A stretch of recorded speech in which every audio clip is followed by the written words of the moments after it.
Bonjour à tous, soyez les bienvenus à l'église Élim.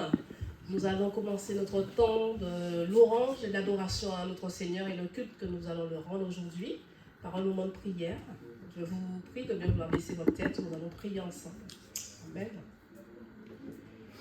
Seigneur, quelle grâce de te louer, de t'adorer en cette nouvelle journée. Merci Seigneur pour toutes tes bénédictions à notre égard, pour ta protection divine chaque jour, chaque instant de notre vie. Merci parce que tu es celui qui prend soin de nos familles, de notre église, de notre pays, Seigneur.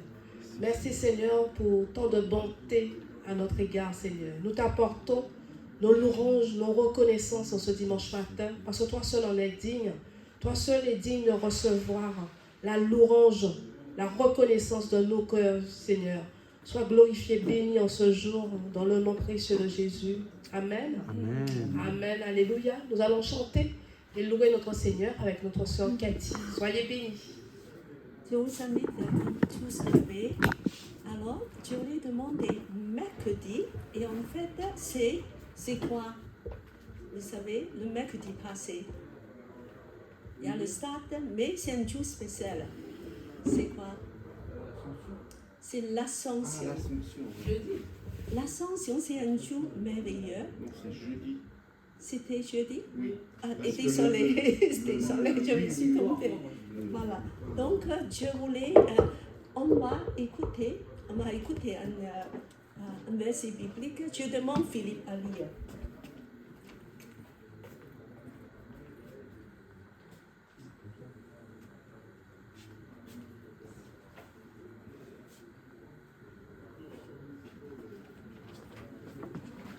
Au-dessus de toute principauté, autorité, puissance, souveraineté, au-dessus de tout nom qui peut se nommer, non seulement dans le siècle présent, mais encore dans le siècle à venir.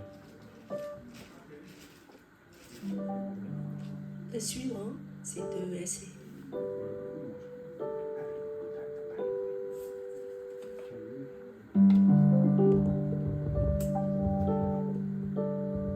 Dieu l'a mise en action dans le Christ, en le ressuscitant d'entre les morts et en faisant s'asseoir à sa droite dans les cieux, dans les lieux célestes.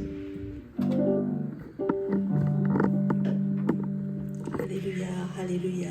Nous voulons dire que notre Seigneur est grand. Et l'ascension, ça veut dire Jésus est roi. Jésus est élevé, il règne officiellement dans le ciel. Et il commence à établir son royaume sur la terre. Nous sommes les héritiers. Nous sommes les héritiers du royaume et nous sommes partenaires avec nos dieux. Et Dieu, il va faire déclencher son royaume sur terre. Ce matin, nous voulons proclamer que Jésus-Christ est Seigneur. Il est le roi des rois, Seigneur des seigneurs.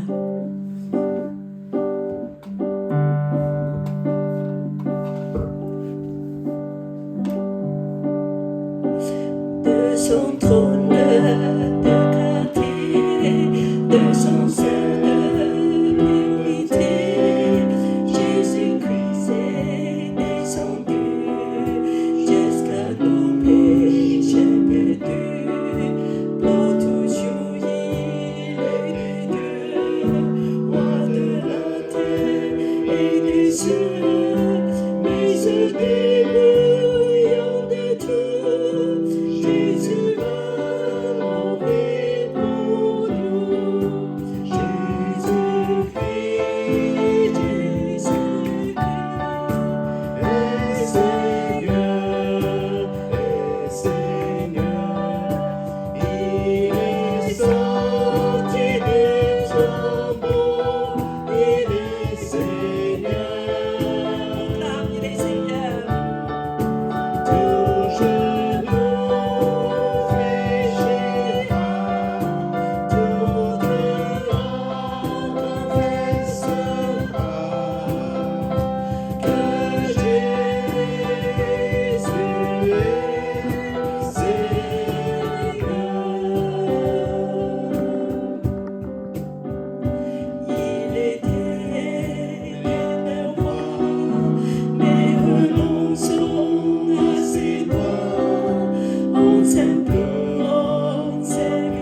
Jésus, l'agneau de Dieu. Gloire à toi de tout ce que tu as fait.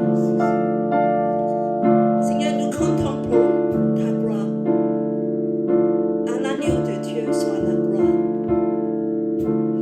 Élevé à la droite de Dieu, couronné de mille couronnes, tu resplendis comme un soleil radieux. Les êtres crient autour de ton trône. À l'agneau de Dieu soit la gloire. À l'agneau de Dieu la victoire. À l'agneau de Dieu soit le règne pour tous les siècles. Amen. Esprit Saint et l'épouse fidèle disent viens, c'est leur cœur qui appelle. Viens, ô Jésus, toi l'époux bien-aimé. Tous les élus ne cessent de chanter. À l'agneau de Dieu soit la gloire. À l'agneau de Dieu la victoire. À l'agneau de Dieu soit le règne pour tous les siècles. Amen. Tous les peuples et toutes les nations, d'un seul cœur, avec des milliers d'anges, entendront en l'honneur de son nom ce chant de gloire avec force et louange. À l'agneau de Dieu soit la gloire. À l'agneau de Dieu la victoire. À l'agneau de Dieu soit le règne pour tous les siècles. Amen. À l'agneau de Dieu soit la gloire. À l'agneau de Dieu la victoire. À l'agneau de Dieu soit le règne pour tous les siècles. Amen.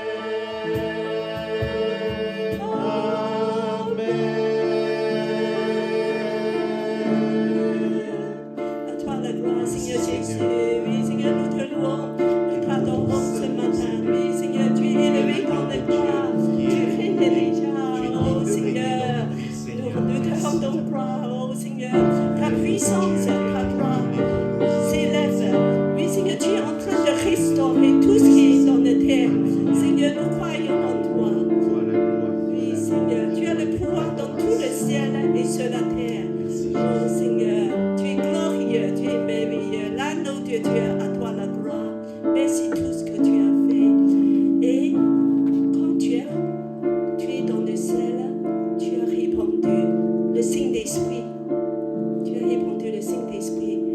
Dans 10 jours, il y a un peu près de 1000 ans, le Saint-Esprit est venu de donner la puissance à l'Église, de pouvoir témoigner Jésus est le roi et le Seigneur. Seigneur, nous te couronnons, gloire.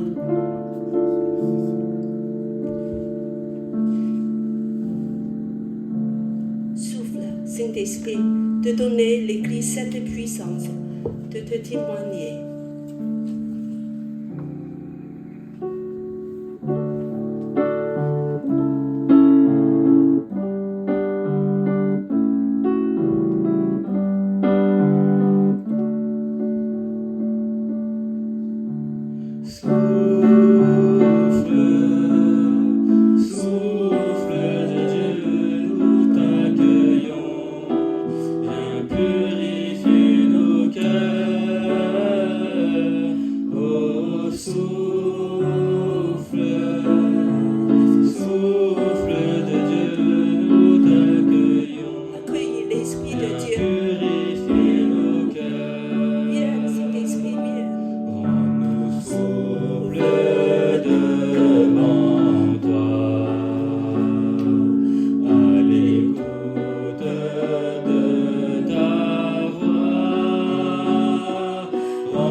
purifier nos cœurs. Oh, souffle, souffle de Dieu, nous t'accueillons. Viens purifier nos cœurs. Quand ton peuple s'humilie, renouvelle en lui ta vie. Chasse l'orgueil et la crainte et rends ton Église sainte.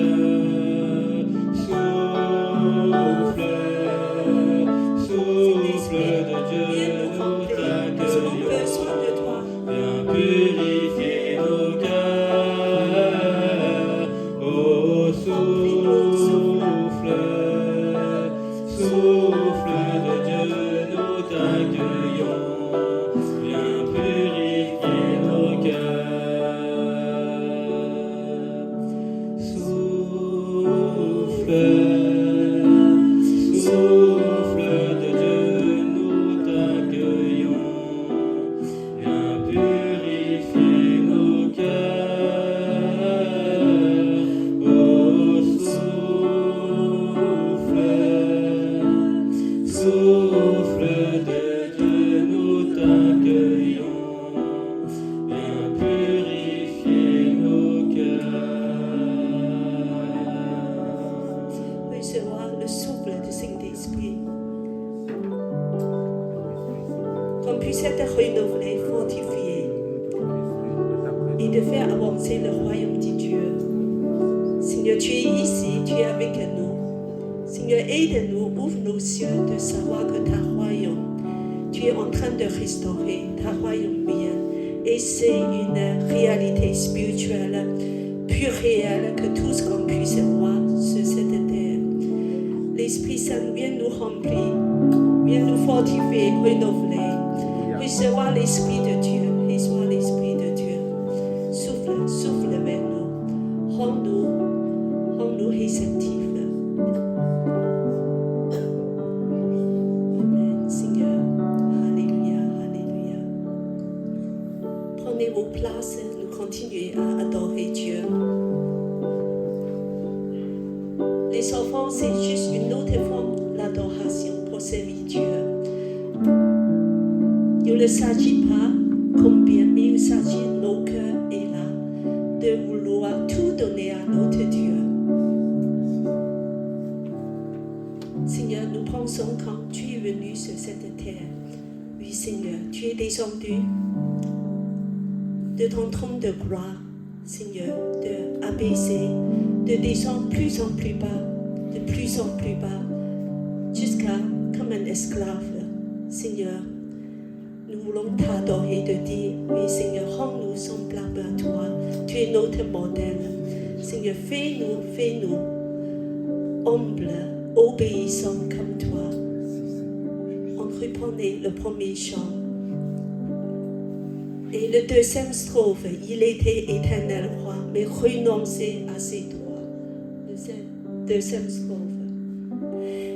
Il était l'éternel roi.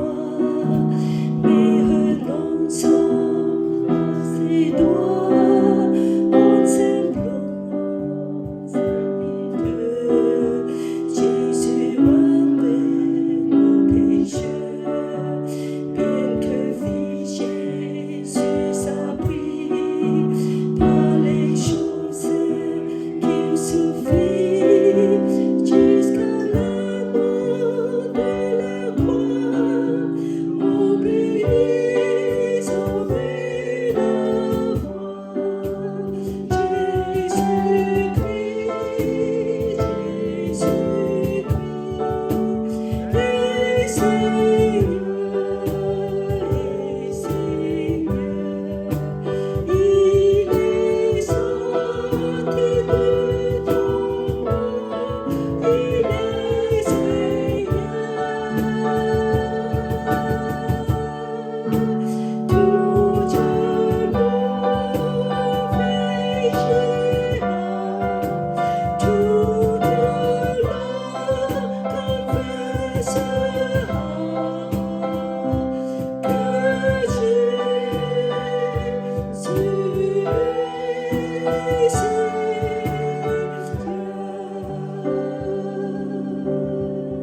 Jésus. Gloire à toi, Jésus.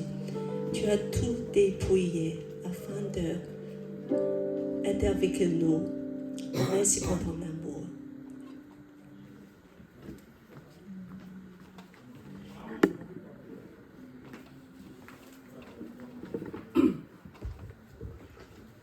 Amen. Merci Seigneur. Jésus-Christ est Seigneur. Il est sorti du tombeau. Il est Seigneur. Tout genou fléchira. Toute langue confessera que Jésus est Seigneur. Nous voulons vraiment encore lui dire merci pour sa seigneurie. Merci pour sa grandeur. Et nous voulons vous souhaiter la bienvenue, vous qui êtes présents ici à l'église Elim. Et souhaiter la bienvenue aux frères qui nous visitent. Frère Jean-Hugues. Oui. Voilà. Sois le bienvenu au sein de l'église Elim. Alors, nous avons comme vision, en tant qu'Église, des nations, d'aimer Dieu, d'aimer la famille de Dieu et de servir les autres. Nous avons notre annonce pour l'Église la semaine prochaine. Nous avons déjà demain la réunion de prière à 19h. C'est une réunion de prière inter-Église dans le cadre de la mission pour les JO. Voilà. Donc, le thème, c'est « Prions pour Paris, préparer le chemin du Seigneur ». Donc, c'est une rencontre inter-église qui a lieu ici, demain, à partir de 18h30. Vous êtes les bienvenus pour prier, intercéder pour la ville de Paris et pour les JO qui vont se dérouler ici dans cette ville. Autre annonce, nous avons d'autres réunions de prière d'église, d'Elim, le vendredi soir. Donc à 19h ici, et en présentiel et par Zoom à 19h aussi pour ceux et celles qui ne peuvent pas venir. Et le parcours des disciples aura lieu le dimanche 25 mai.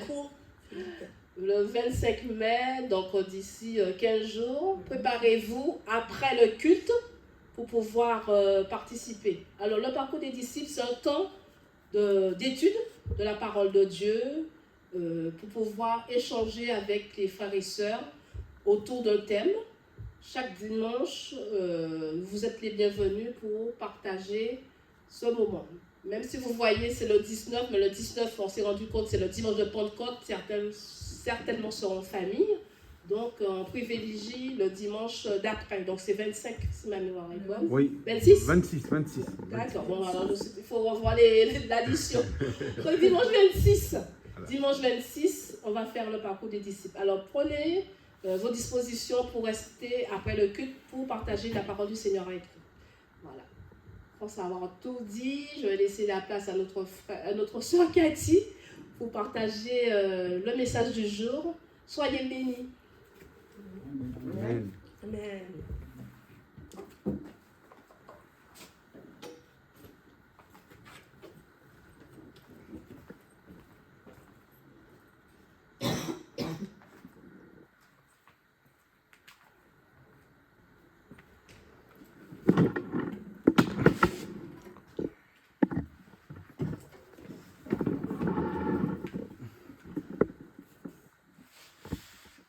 On va prier.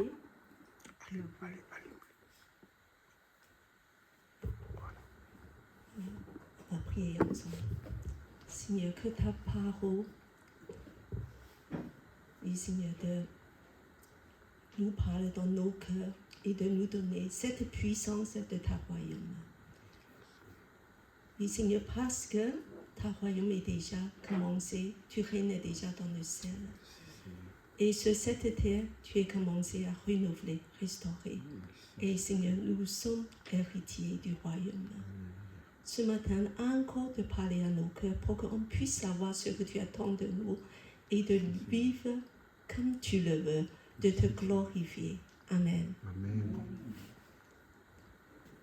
Alors, la dernière fois, j'ai parlé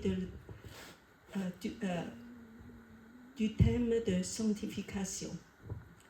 La sanctification, la dernière fois, c'est il y a une personne on devait suivre, c'est notre modèle, c'est Jésus. Il y a deux caractères en fait en Jésus que je voulais encore souligner. Est-ce que vous vous souvenez, il y a deux choses tellement importantes et nous voulons dire que Jésus, c'est toi qui vis en moi. Alors, Jésus a appris ça, même, il devait, comme fils de Dieu, apprendre ça. Il y a un apprentissage à faire. Même le fils de Dieu doit apprendre quelque chose sur cette terre. Alors, quelles sont les deux choses? Vous vous souvenez? Qui peut me dire quelque chose? C'est, voilà, il y a 2 ou 3 semaines, j'ai parlé de ça. Quand Jésus a Gethsémani, alors qu'il a prié, et il dit que Père, ce couple-là, c'est tellement difficile, est-ce qu'on peut enlever? Mais après, il dit que ta volonté soit faite. Donc, Jésus a lutté aussi d'apprendre quoi? Parce que Jésus, il a des luttes aussi. Le premier trait de caractère de Jésus que nous devons aussi apprendre, c'est l'obéissance. L'obéissance. C'est quelque chose de très dur pour nous à le faire. Mais le deuxième, c'est quoi? Quand Jésus est descendu du ciel jusqu'à plus bas, plus en plus bas, abaissé jusqu'à comme un esclave, c'est quoi? Humilité. Humilité, être humilié. C'est dans nos vies, on devait aussi apprendre à être humilié. Voilà. Cette personne très dure de la chair devait être brisée par Dieu, humiliée. Et donc là, ça c'est Jésus en moi. Alors maintenant, aujourd'hui, je vais partager autre chose. Je vais partager aussi la vie de la sanctification. Alors la vie de sanctification, c'est merveilleux. C'est quelque chose qui va nous booster. Souvent que je vois des chrétiens déprimés, malades, et on cherche des solutions. Alors on dit qu'il faut me faire la délivrance, il faut prier pour moi. Tout ça c'est très bien, mais c'est comme des personnes malades. C'est encore mieux de dire que ne pas focaliser seulement sur ta faiblesse, mais de gagner la santé, n'est-ce pas? Nous pouvons aussi gagner une santé spirituelle. Tu peux devenir résistant. Tu peux devenir costaud spirituellement et tu peux aussi être fort, être un chrétien fort. Alors, c'est aujourd'hui, je vais focaliser pas dans les faiblesses des différents. Tout ça, c'est très bien. Je dis qu'il faut le faire aussi. C'est très bien. Voilà. Que Dieu apporte des solutions pour tes problèmes. Tout ça, c'est vraiment très, très bien. Mais il y a quelque chose aussi de dire que je veux grandir dans la santé. Je veux grandir dans la vie chrétienne, de pouvoir vraiment vivre la vie de Dieu pour moi. C'est comme que pour la santé, voilà, c'est pas juste de prendre des médicaments. On devait faire des choses, certaines choses comme des exercices, n'est-ce pas? Comme moi je dirais que, voilà, tu vois que Nicolas qui est costaud parce qu'il nous fait des gymnastiques, n'est-ce pas? Voilà. Et puis que peut-être que comme Claudia, elle mange très sain. Elle privilège que des produits naturels, peut-être des bio, voilà, des bons produits. Alors tout ça, c'est pareil pour nos vies chrétiennes. On va privilégier dans une marche avec Dieu et dans la vie de sainteté. La vie de sainteté, c'est pas juste de dire je fais pas ça, je fais pas ça, je fais pas ça. C'est des règles morales. Et en fait, il y a quelque chose beaucoup plus que ça. Il y a quelque chose qui va nous rendre forts, de rester en bonne santé, de ne pas tomber malade, de dire tout le temps, pasteur, prie pour moi, parce que j'ai un problème, ceci, cela, j'arrive plus, je suis déprimé, je suis fatigué. Voilà, prendre des choses en main, d'avoir une bonne santé spirituelle. Alors, aujourd'hui, je voulais premièrement vous poser des questions. La vie de sainteté, il faut penser que la vie de bonne santé spirituelle, on va voir ça plutôt comme ça. Alors, quelques petites questions. Premièrement, quand est-ce que ça commence? Philippe, quand est-ce que ça commence? La vie de sanctification. Quand est-ce que ça commence? À peu près, voilà. C'est en fait que c'est à partir de le moment où tu as reçu Jésus dans ton cœur. Que tu deviennes chrétienne, ça veut dire Jésus est entré dans ton cœur. Bon, alors maintenant, nos questions, quand est-ce que ça va terminer? Il y a une fin? Est-ce qu'il y a une fin? Alors Nicolas, selon toi, est-ce qu'il y a une fin? Il n'y a pas fin. Alors, il y a d'autres réponses? Sangu, qu'est-ce que tu en penses? Je pense que juste au moment où nous allons rejoindre notre Seigneur. Voilà, il y a une fin quand même. Le jour que tu es mort, c'est fini. Parce que ce jour-là, tu vas être transformé. Tu vas rejoindre Dieu et tu auras une vie spirituelle parfaite. Ton corps va être transformé même. Il y a une fin. Tu vas terminer la vie de marche. C'est juste notre vie terrestre. Ça ne va pas durer à l'éternité. Donc, voilà, persévérons. Alors, et je voulais encore te dire que comme ça va, est-ce que c'est une option? Ça veut dire que Dieu choisit, moi ça ne me plaît pas trop, cette vie de sanctification. Moi, j'ai ma propre façon de voir des choses. Je ne veux pas vraiment qu'on me oblige de faire des choses que je n'aime pas faire. Est-ce que c'est une option? Alors, Gladys, qu'est-ce que tu penses? La vie de sanctification, est-ce que c'est une option? Non, Pas du tout, pas du tout. Et en fait, selon la Bible, le jour que tu as reçu Jésus, tu es crucifié avec Jésus à la croix, tu es mort. Donc, tu es entré dans une nouvelle vie, tu n'es pas option. Tu es obligé parce que tu es né de nouveau comme un bébé. Donc, tu vas grandir. Tu ne veux pas dire que moi, je ne veux pas vivre comme ça, je ne veux pas. Tu es déjà dans ta vie actuelle, c'est déjà une vie de sanctification. Tu n'es pas option, tu es dedans. Alors, autant de dire que je fais le mieux possible. Je vais vraiment de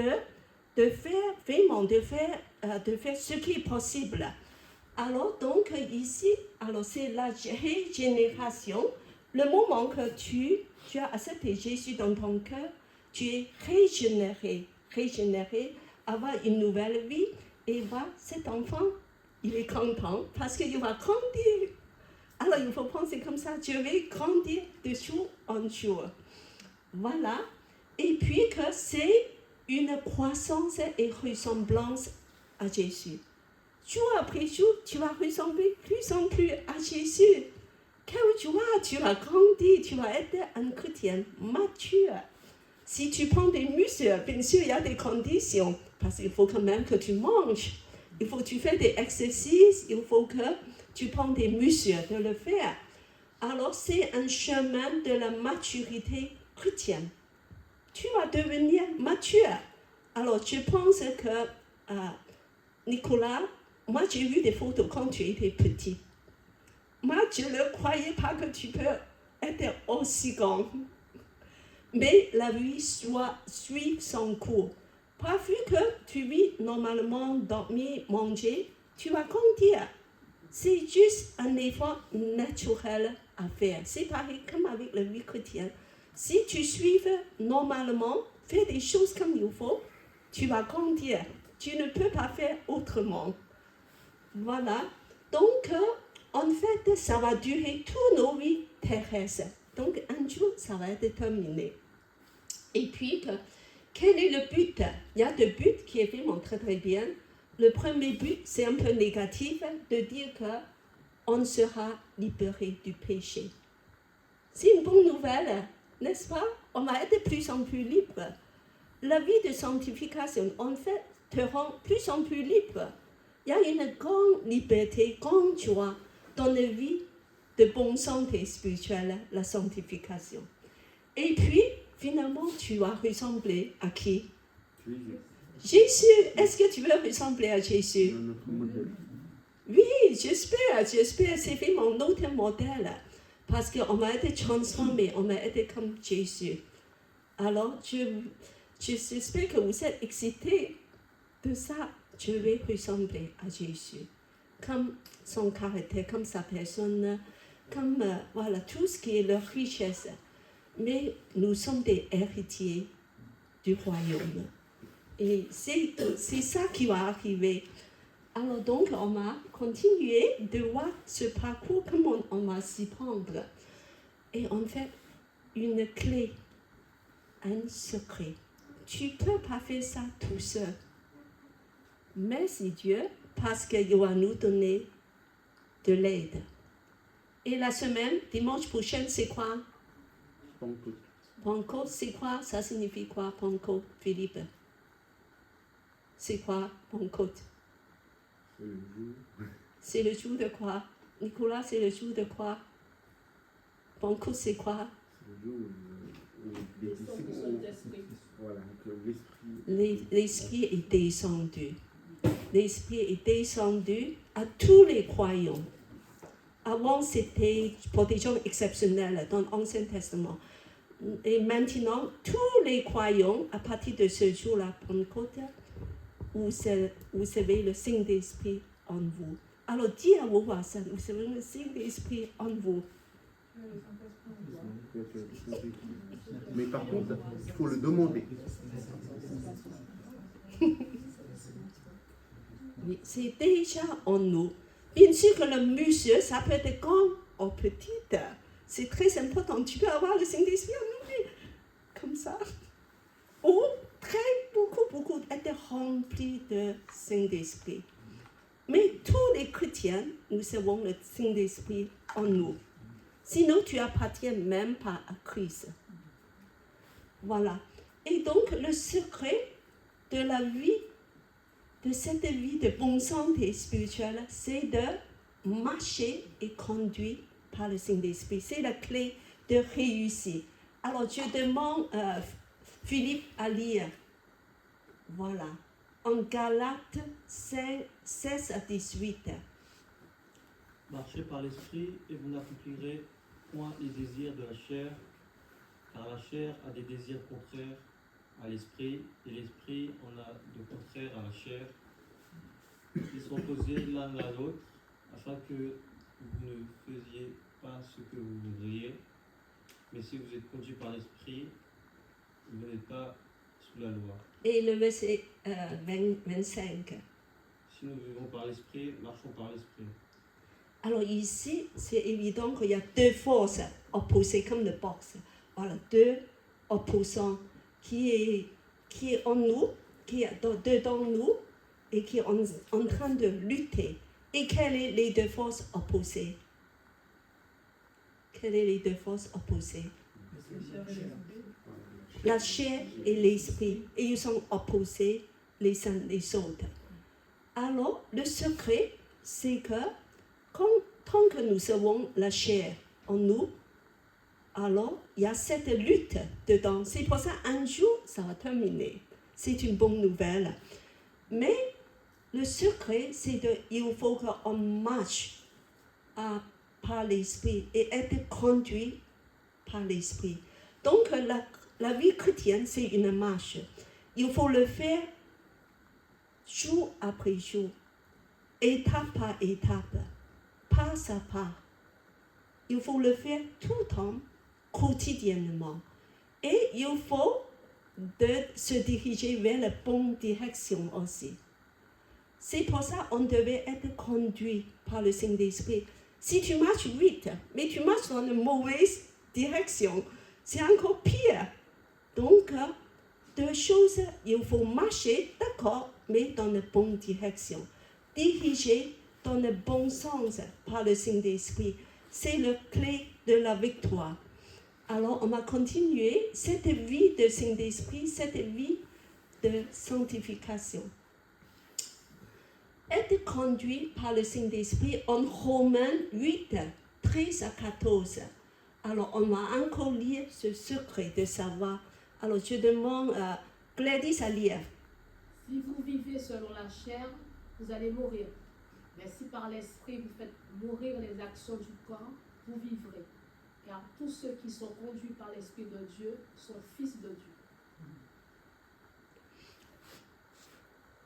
Merci Seigneur, parce qu'ici, il dit que si vous continuez à vivre dans la chair, il y a des conséquences. Vous allez mourir. C'est pas pour rien, c'est pas moi, je veux faire oui comme je veux. Mais attention, il y a des conséquences. Cette vie spirituelle en toi va mourir. Tu vas mourir. Mais ça, c'est le secret. Attention. Je voulais tout le monde faire attention avec ce verset. Mais si par l'esprit vous faites mourir, c'est par l'esprit tu peux faire mourir tout ce qui est de la chair, les actions du corps. Ça, c'est le secret. Voilà, je voulais que tout le monde lise ce verset ensemble. Si vous vivez selon la chair, vous allez mourir. Mais si par l'esprit vous faites mourir les actions du corps, vous vivez. C'est bon. Alors, mais si par l'esprit vous faites mourir, c'est le verset d'aujourd'hui. Si par l'esprit vous faites mourir, c'est deux choses. Par l'esprit vous faites mourir. On va revenir sur ce verset plus tard. Alors, donc, il y a l'esprit qui peut faire mourir tout ce qui est de la chair. Alors maintenant, j'ai quand même une question. Alors, une question vraie ou faux. Je crois bien que c'est par le Saint-Esprit, c'est le Saint-Esprit qui me touche, la vie chrétienne. Alors, donc, j'attends le Saint-Esprit afin que je puisse avancer, de faire des choses. J'attends, voilà. C'est le Saint-Esprit qui doit me toucher. Philippe, est-ce que c'est vrai ou c'est faux? Non. Non. Alors, pourquoi c'est pas vrai? On n'est pas obligé d'attendre. Quoi? On n'est pas obligé d'attendre. Alors, qu'est-ce qu'il faut faire? On va le demander. Voilà. On peut faire quelque chose aussi. Moi, je dirais que cette question, c'est très subtil.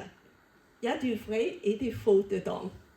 Alors, c'est pour ça que je dis qu'on va continuer. En fait, Philippe, la sanctification, c'est une collaboration. Collaboration, ça veut dire qu'il y a deux parties. Dieu, il ne peut pas faire ça tout seul. Le Saint-Esprit ne peut pas faire ça tout seul. Mais ni toi qui ne peux faire ça tout seul. Alors, il y a le part de Dieu, 1, et le 2, le part de l'homme. Tous les deux sont, il faut collaborer. Il faut te dire qu'on a fait ensemble. Alors, premièrement, c'est Dieu qui l'a rendu possible. On va lire ce verset 1 Thessaloniciens 5, 23. Je demande Claudia à lire. Que le Dieu du Père vous sanctifie lui-même tout entier, que tout votre être, l'esprit, l'âme et le corps soient conservés sans reproche à l'avènement de notre Seigneur Jésus-Christ. Premièrement, c'est Dieu qui vous sanctifie. C'est Dieu qui va le faire. En plus, il va faire dans vos êtres entièrement. L'esprit, l'âme et le corps. Voilà.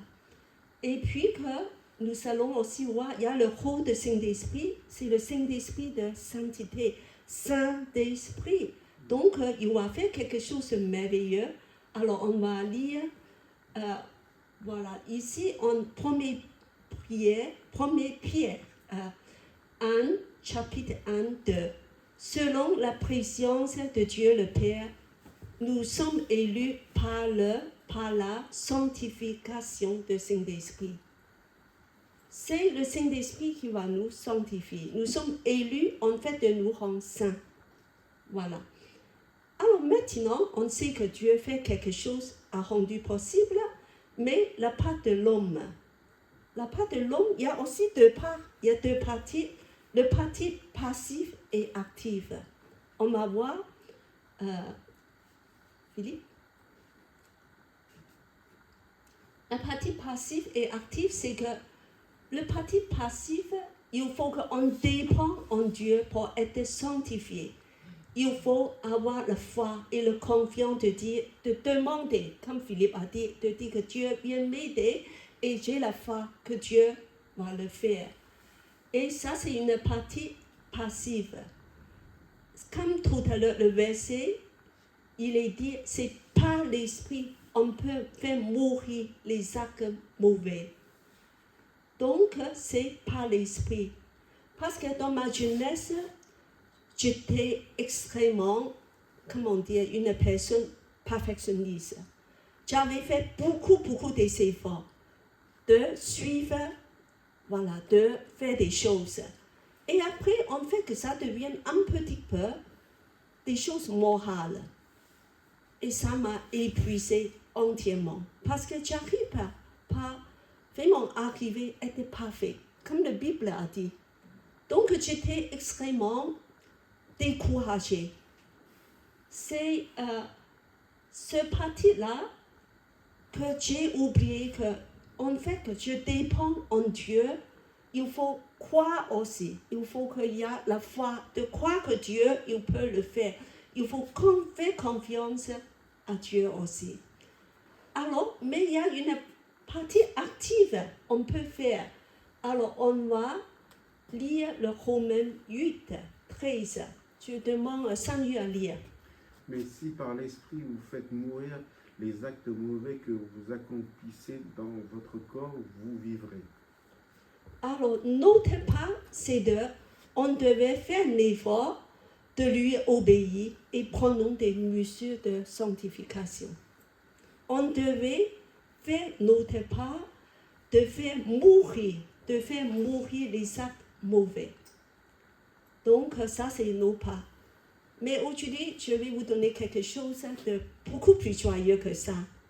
Alors, on a goûté des choses délicieuses. Parce qu'en fait, comme le Saint-Esprit est en nous, il va produire des choses merveilleuses en nous. Et c'est lui qui va faire mourir beaucoup de choses, mais aussi de faire des choses très positives, merveilleuses en nous. Alors, on va continuer. Avancer. Avance. Avance.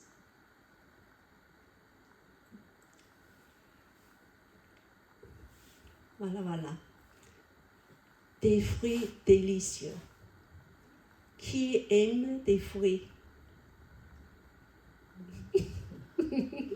Voilà, je vois qu'il y a des gens qui aiment beaucoup les fruits. Voilà, ici, c'est vrai que...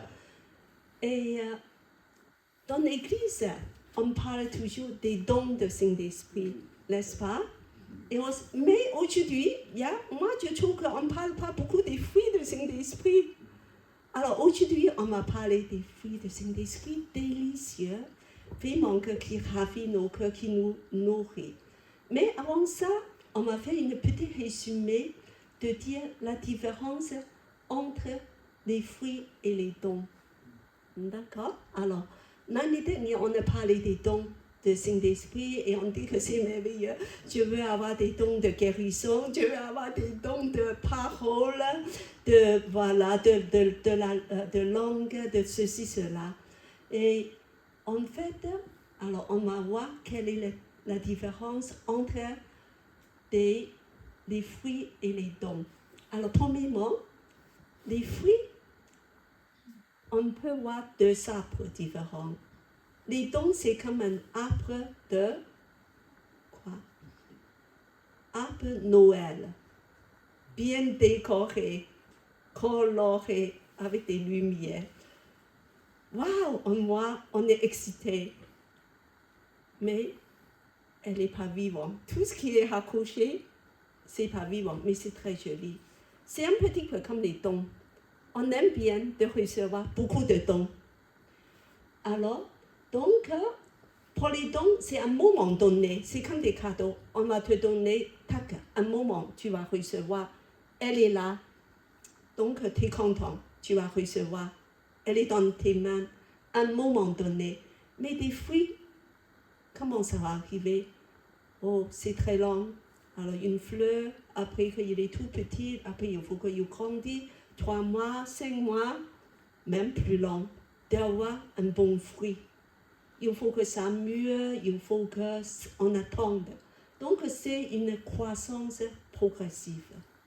Voilà la différence. Mais ça sent bon quand c'est prêt. Alors, deuxièmement, le fruit, ça touche nos caractères. Vraiment que c'est quelque chose que tu as acquis, qui est dedans toi, tu as approprié. C'est une partie de toi. Tandis que le don, c'est des capacités que tu puisses faire des choses pour que tu puisses aider les autres. Est-ce que c'est important? C'est important aussi. On a besoin des dons, on a besoin des fruits, mais on a besoin aussi des dons pour pouvoir servir Dieu, de servir les autres. C'est des capacités, des puissances de faire des choses. Troisièmement, des fruits, c'est permanent. Il reste là et il va durer jusqu'à ta vie éternelle. Un jour, quand tu seras avec Dieu, ces fruits tu as développés, ils restent avec toi. Tandis que le don, c'est temporaire. Un jour, tous les dons passeront. On n'a plus besoin des dons parce qu'on est avec Dieu. Il n'y a plus de dons, on n'a plus besoin. Et on n'a plus besoin de parler en langue, de faire ceci, de cela, de faire des miracles, de faire la guérison. Parce qu'on est dans la vie avec Dieu. Donc c'est temporaire. Voilà, donc c'est un petit résumé. Mais ici, il dit qu'on va regarder le fruit du Saint-Esprit, c'est quand même très important. On va essayer de dire comment Dieu peut cultiver et développer les fruits du Saint-Esprit. Alors, on va lire Galates 5, 22. Tout le monde ensemble. Mais le fruit de l'esprit est l'amour, joie, paix, patience, bonté, bienveillance, fidélité, douceur, maîtrise de soi. Eh bien, est-ce que tu as remarqué, c'est le fruit. Ça veut dire c'est singulier. Un fruit. Un gros fruit avec 9 facettes. C'est comme une grappe de raisin. C'est comme que, voilà, c'est un fruit. Et il y a même des explications de dire que c'est l'amour. C'est toutes les facettes de l'amour. Mais on peut quand même de les examiner dans des angles différents, de dire, ah voilà, il y a ça, il y a ça, il y a ça. C'est donc, il y a tout ça. Et maintenant, alors on va regarder pour pouvoir cultiver ces fruits. Alors on va regrouper en 3 groupes. Le premier, deuxième et troisième, ça concerne nos relations avec Dieu. Le 4e jusqu'à le 8e, c'est avec les hommes, c'est avec les uns les autres. Et le 9e, c'est avec soi-même. Et donc aujourd'hui, on va seulement manger 3 fruits. Les 3, c'est l'amour, la joie et la paix. Oui, c'est par rapport de nos relations avec Dieu. C'est merveilleux. Et donc, on va voir comment on peut développer tout ça. En fait, dans le monde grec, il y a 3 mots, parfois même 4 mots, pour l'amour. Comme ça, on peut voir la nature amour. Parce que maintenant, on dit l'amour. Dans le monde, on peut dire que moi, j'aime tes coiffeurs. J'aime, voilà, ce plat. Donc, l'amour, mais dans le langage biblique grec, en fait, il y a au moins 3 mots pour l'amour. Est-ce que vous le savez, les 3 mots? Agapé, c'est l'amour de Dieu qui est parfait. Voilà, c'est l'amour, le niveau le plus haut. Mais il y a d'autres amours aussi. Il parle de Filiaux, voilà, c'est l'amour Voilà, des on- amis, on- voilà, entre des amis filiaux. Philosophie, ça veut dire que j'aime la sagesse. Sophia, c'est la sagesse. Philo, de partie philosophie. J'aime, voilà, l'amour pour la sagesse. Voilà. Et puis que Eros. Eros, c'est l'amour sexuel. Donc, le mot grec, il fait la différence entre tout ça. Mais nous, aujourd'hui, on m'a parlé amour agapé. D'accord? Voilà, donc il ne faut pas mélanger des pinceaux. Et puis, on va lire surtout que ce que Jésus dit concernant amour. Jean, Évangile de Jean 13, 34 à 35. Nicolas, tu peux lire? Je vous donne un commandement nouveau. Aimez-vous les uns les autres comme je vous ai aimé. Vous aussi, aimez-vous les uns les autres. À ceci, tous connaîtront que vous êtes mes disciples, si vous avez de l'amour les uns pour les autres. Voilà. Jésus parle de amour. Donc, ça devait être excellent. On a examiné qu'est-ce qu'il dit. Jésus dit un commandement nouveau. Voilà, on a regardé les trois mots. Un commandement, il dit pourquoi un? Parce qu'il y a 10 commandements dans l'Ancien Testament et même plus dans le monde du judaïsme. Il y a 613 des lois. Dans l'Ancien Testament, tu devais manger comme ça, il y a beaucoup. Il y a 613. Et il y a 10 commandements, voilà. Mais Jésus dit que un. D'accord? Et en plus, commandement, ce n'est pas une option. C'est commandement. Même si tu ne veux pas, tu dis que ça ne me regarde pas. Mais si tu es chrétien, c'est un commandement de Jésus. Ce n'est pas un conseil. Et puis, nouveau. Pourquoi nouveau? Parce que dans l'Ancien Testament, on parle déjà d'aimer vos ennemis, d'aimer les autres. Il faut aimer vos voisins, le prochain, il faut aimer le prochain. De quoi il s'agit de nouveau? Qu'est-ce qui est nouveau dans ce commandement? Claudia, pourquoi c'est nouveau? Qu'est-ce qu'il y a de nouveau? Philippe, qu'est-ce qu'il y a de nouveau? Qu'est-ce qu'il y a de nouveau?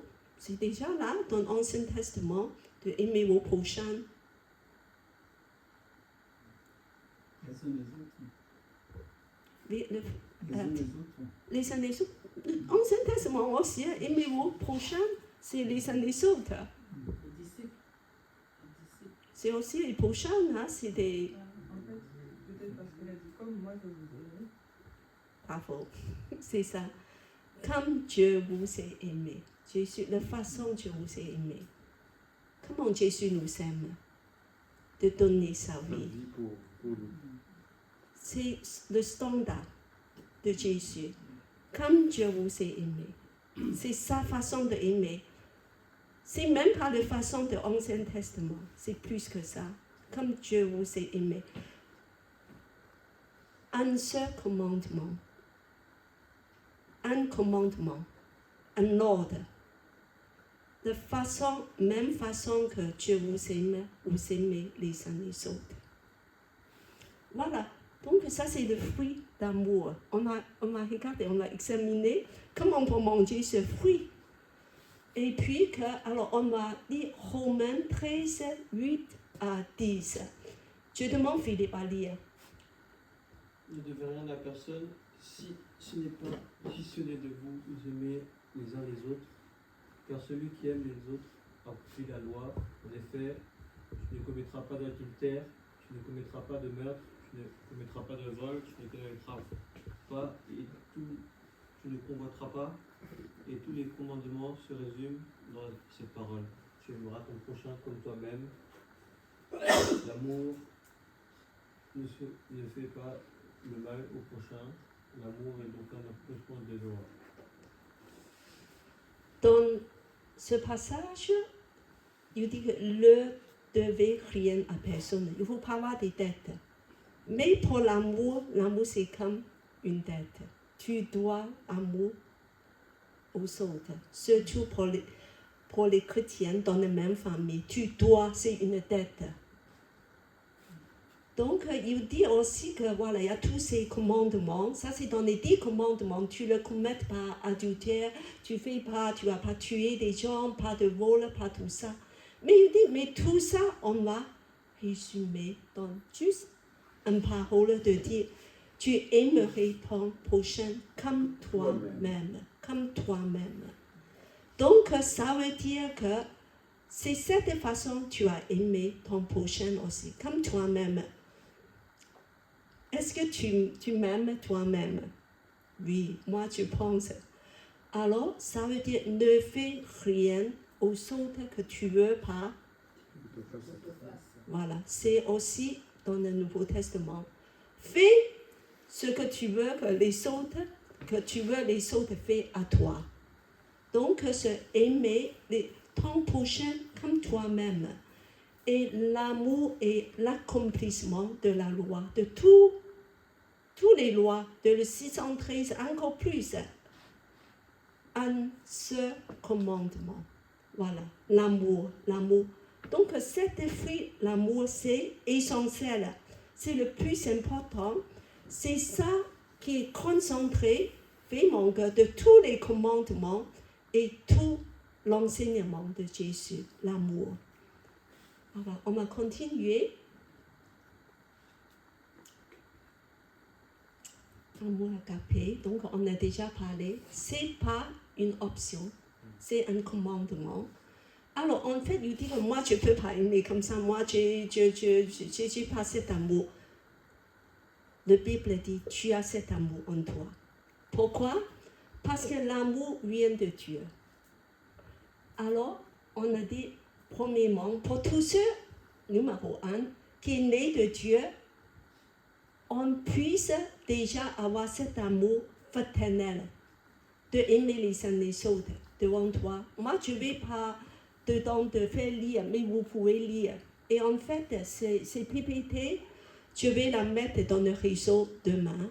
Alors, vous pouvez lire 1 Pierre 1, 22, 23. Il dit que vous avez cet amour de aimer les uns les autres parce que tu as l'amour de Dieu en toi. Deuxièmement, c'est le Saint-Esprit qui répand cet amour en nous. L'amour du Saint-Esprit répand l'amour dans nos cœurs. Alors moi, je vais certainement parler de le troisième et le quatrième, c'est que l'amour agapé, ce n'est pas une émotion. Moi, j'aime pas ce coiffeur. Ça ne me dit rien. C'est une décision. Il y a des choses qu'on dit que moi, j'ai décidé d'aimer Maggie. Voilà. Moi, malgré que c'est pas vraiment, nous n'avons pas le même caractère, de voir des choses dans la même façon, mais je vais l'aimer. Parce que c'est une décision, c'est pas une émotion. Ça peut être une émotion aussi, mais ce n'est pas uniquement une émotion. Alors, et après, je vais parler de 4 qui est très concrète. Il faut, c'est en premier épître de Jean 3, 16. Donner la vie pour nos frères. Je demande à Timothée à lire. À ceci, nous avons connu l'amour. C'est qu'il a donné sa vie pour nous. Nous aussi, nous devons donner notre vie pour les autres. Pour nos frères. Pour nos frères, pour les frères. Voilà, c'est cet amour de Jésus qui nous demande d'aimer dans cette façon, de donner notre vie pour les frères, pour des chrétiens, pour des gens à côté de vous, dans la même famille, surtout dans la même famille, surtout dans la même église, de donner nos vies. Mais tu dis que comment faire? Tu demandes beaucoup et c'est presque impossible. Alors moi, je vous demande comment aimer. Moi, je dirais aujourd'hui, il n'y a pas d'occasion, tu devais donner la vie pour vos frères ici, parce qu'il n'y a pas cette nécessité. Mais concrètement, comment tu peux aimer? Comment tu peux aimer? Alors, Seigneur, tu peux proposer comment tu peux aimer vos frères. Entre frères. Oui, nos frères. Par exemple, Comment?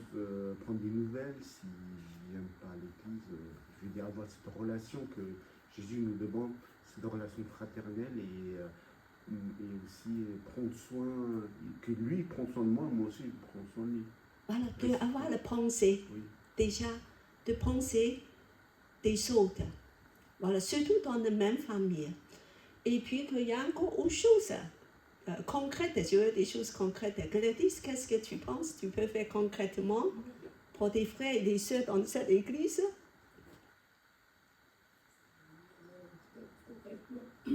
Aimer malgré nos différences, savoir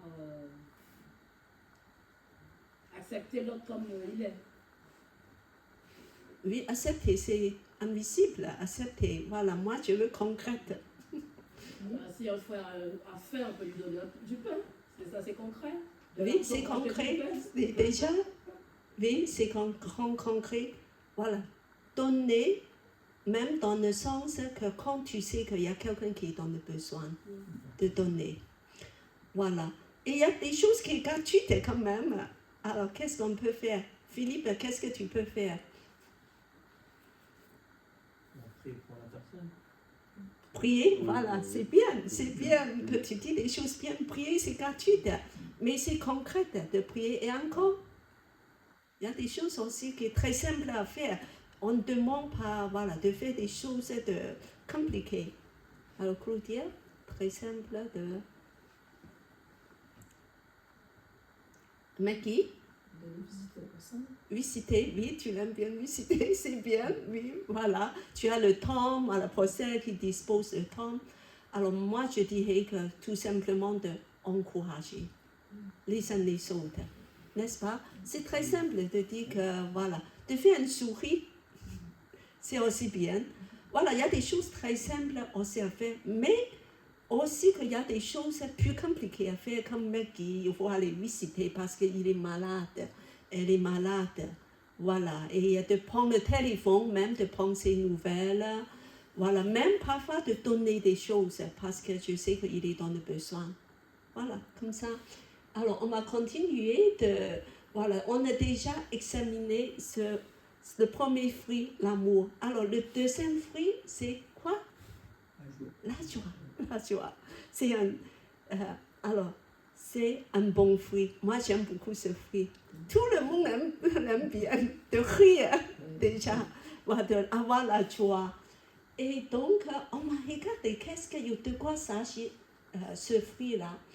Pour comprendre mieux la nature de la joie, je dirais qu'il faut comprendre mieux notre personne est composée de 3 parties distinctes.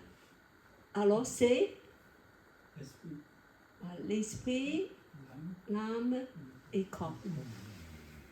La joie, en fait, ça représente des satisfactions dans chaque partie.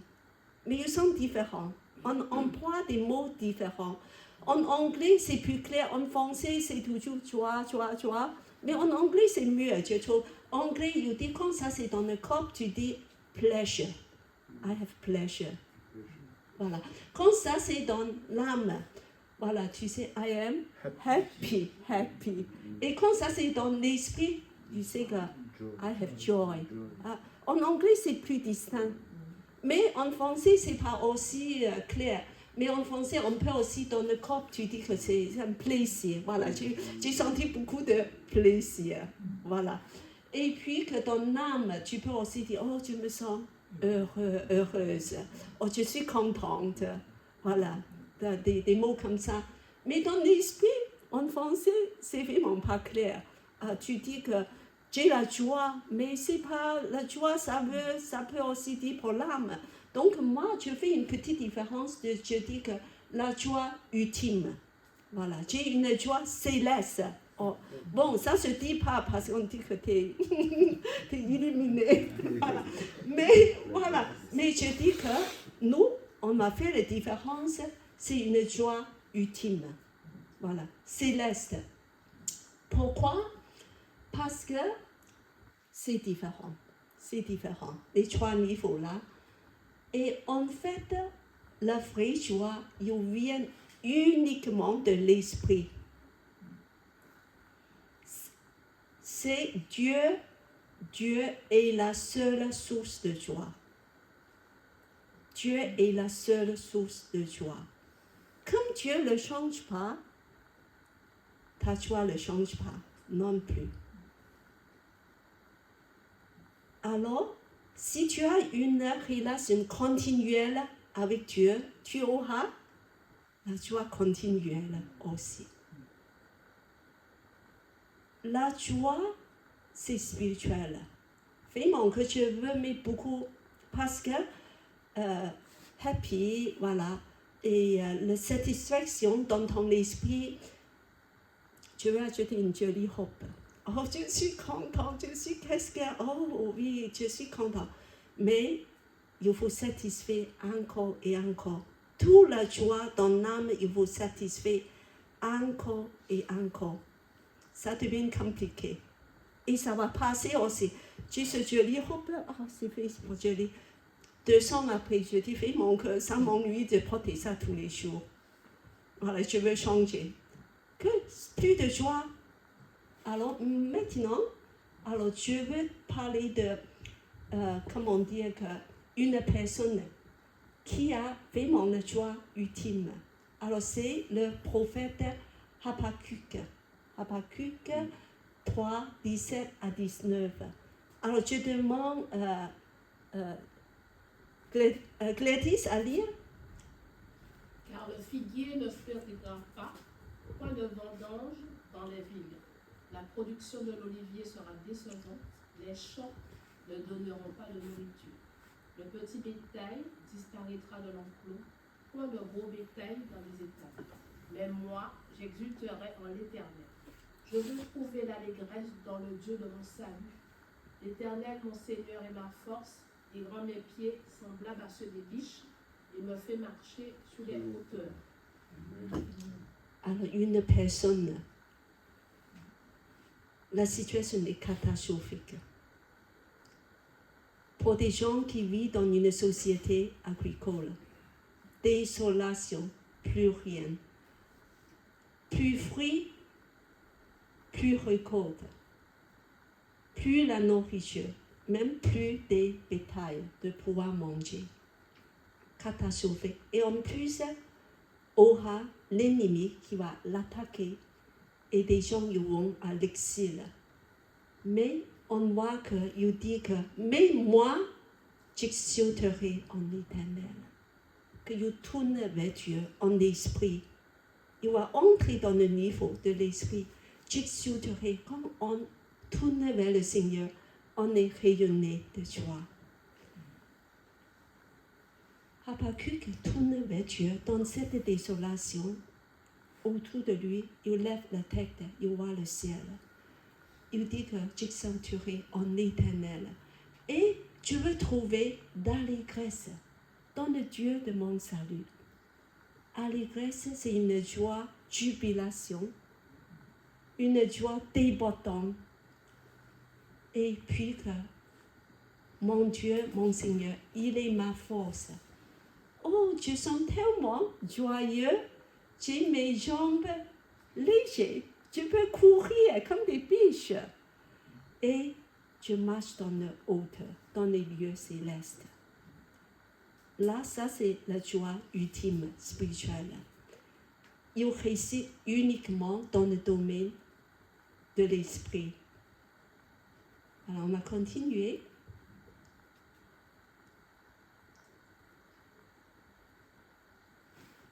Dans Psaume 16, 11, David, c'est une autre personne en fait qui a pas mal de problèmes toute sa vie. Beaucoup de difficultés.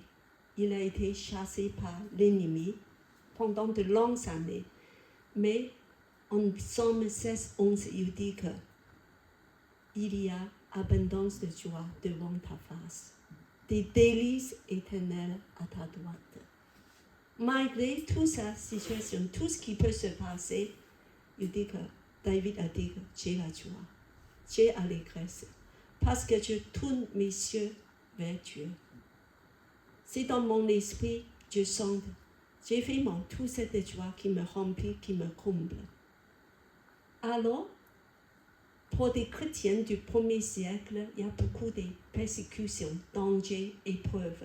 Dans 1er prière en 8, les chrétiens sont persécutés. Mais prière a dit que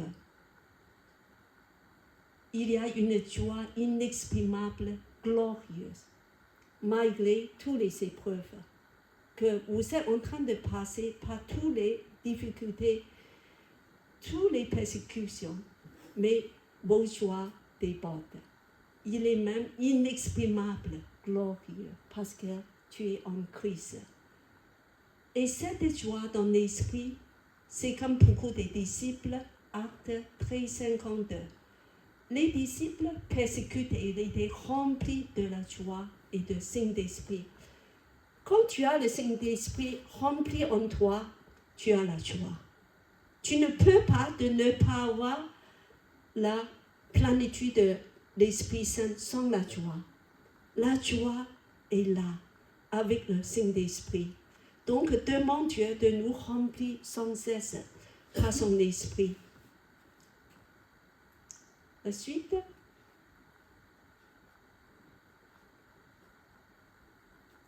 Alors maintenant, je vais parler de la paix qui est voilà, le troisième fruit. Alors, quel est le premier fruit? L'amour. L'amour. Deuxième? La joie. Est-ce que c'est bon? On aime vraiment de goûter ça tous les jours. Et maintenant, la paix. Tout ça, c'est en relation avec Dieu. C'est des fruits en relation avec Dieu. Alors, en fait, la paix, on peut examiner en deux domaines, dans deux perspectives. La première perspective, c'est négative. C'est la fin du conflit. Tant qu'il y a des conflits, on ne peut pas avoir la paix, n'est-ce pas? Comme maintenant, entre des nations, des pays. Et alors, pour mettre fin au conflit, il faut avoir la réconciliation. C'est ça qu'on va enlever tous qui a des problèmes d'entrer dans la paix. À la croix, Jésus a fait la paix ultime. La paix ultime vient seulement de la croix. Aussi une source de paix qui est radicale, définitive. Ça vient de la croix. Alors on va lire Ésaïe 53, 5. Je demande, qui veut faire? Je demande, mais qui? Oui. Mais il était transpercé à cause de nos crimes, écrasé à cause de nos fautes. Le châtiment qui nous donne la paix est tombé sur lui. Et c'est par ses meurtrissures que nous sommes guéris. Amen. Amen. C'est à la croix, Jésus a été transpercé, de nous faire réconcilier avec le Père. Il a fait substitution, il a fait la propitiation, il a fait la réconciliation. Il a pris nos places de porter nos châtiments. Et à cause de ça, il y a la paix ultime, la paix. Parce que Jésus a porté nos châtiments. Quand il y a la paix, il y a aussi la guérison. Jésus a porté la paix et la guérison. Donc, dedans nous, on peut demander, Jésus, tu as déjà accompli ça. Dans mon passé, j'ai beaucoup de blessures. J'ai des choses en moi qui pèsent. J'ai des bagages très lourds. Viens me guérir. C'est toi qui as déjà tout accompli. Tu es ce merveilleux personne qui a su vraiment de nous apporter la solution ultime. Alors maintenant, on va lire dans le Nouveau Testament aussi, en Colossiens 1, 22. Alors je demande Hugues à lire. Il vous a maintenant réconcilié par la mort dans le corps de sa chair, pour vous faire paraître devant lui saint, sans défaut et sans reproche. Amen. Amen. Jésus, par la croix, par sa mort, par son salut, nous a réconciliés. Il a payé le prix qu'on puisse être entièrement réconcilié avec le Père. Et en plus, il est devenu pour nous notre sanctification. Notre sanctification parce que, à cause de ce que Jésus a fait, on est devenu saint, sans défaut et sans reproche. C'est merveilleux. On a acquis cette statut de sanctification grâce à Jésus. Alors, mais dans la croix, tu vois que la croix, il y a deux morceaux. Le morceau vertical et le morceau horizontal. Jésus a accompli tout ce qui est de vertical, bien sûr que de nous, avec le ciel, avec le Père. Grâce à la mort de Jésus, il a payé le prix pour nos péchés. Il a subi le châtiment pour nous. Nous sommes réconciliés avec Dieu. Donc, ce passage vertical nous emmène dans le ciel. Mais aussi, ce parti horizontal, avec les autres, les hommes avec les hommes. Cette réconciliation, ce n'est pas seulement nous avec Dieu, mais aussi les hommes avec les hommes. Verticale, réconciliation. Jésus a aussi réconcilié tout ça, de enlever toutes les barrières entre des races, des peuples, des gens, tous les conflits, tout ce qui est là, de la haine et la vengeance, les critiques, tous ces amertumes entre les hommes. Jésus a enlevé aussi tout ça parce qu'il va nous guérir. Il va nous donner cette paix qui est puissante pour qu'on puisse aussi être guéri et réconcilié avec nos prochains. Donc, en Jésus, il y a toutes les ressources de la paix. Il a tout accompli. Voilà. Avec les autres et aussi avec Dieu. Alors, on va continuer à la fin. Alors, la paix, c'est aussi le shalom. Le shalom. Le shalom, ça veut dire la plénitude, le bien-être de la personne entière. Jésus nous donne le shalom. Ce n'est pas juste un sentiment, ce n'est pas juste quelque chose pour le moment. Le shalom, en hébreu, ça veut dire une bien-être dans toutes nos personnes. Et c'est apporté par Jésus ressuscité, qui est le prince de paix. Voilà. Et à la fin, nous voulons vraiment remercier Jésus. Alors, la suite. Voilà, qu'est-ce que c'est la sanctification? C'est beaucoup de fruits, c'est beaucoup de joie, c'est beaucoup de bonnes choses, c'est délicieux. Alors, c'est Jésus en toi, Jésus en moi. Et la personne de Jésus, son caractère en moi, son obéissance, son humilité. Et aussi, c'est le Saint-Esprit en toi. C'est le Saint-Esprit qui habite en toi en plénitude de transformer le caractère, de nous libérer de péché, de produire tous ces bons fruits, l'amour, la joie, la paix et encore d'autres. Il y a 9. Voilà, on a dit de tout ça. Et pour que nos caractères puissent être maturés, à développer, et toute Église, tous ensemble, on puisse grandir ensemble, de progresser ensemble. Merci Seigneur pour ça. Et nous voulons juste de chanter ce chant, l'esprit, le dernier chant que nous avons chanté, de souffle sur nous.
transforme nos caractères, transforme nos personnes, qu'on puisse ressembler à Jésus. Alléluia, oh Seigneur, merci, merci pour toutes les bonnes choses que tu veux nous donner, tu veux nous remplir. Oh Seigneur, nous t'aimons, nous t'aimons. C'est toi qui m'as produit tout ça en nous, remplis-nous encore et encore, souffle Saint-Esprit de Dieu. Alléluia, alléluia, amen. Alléluia, amen.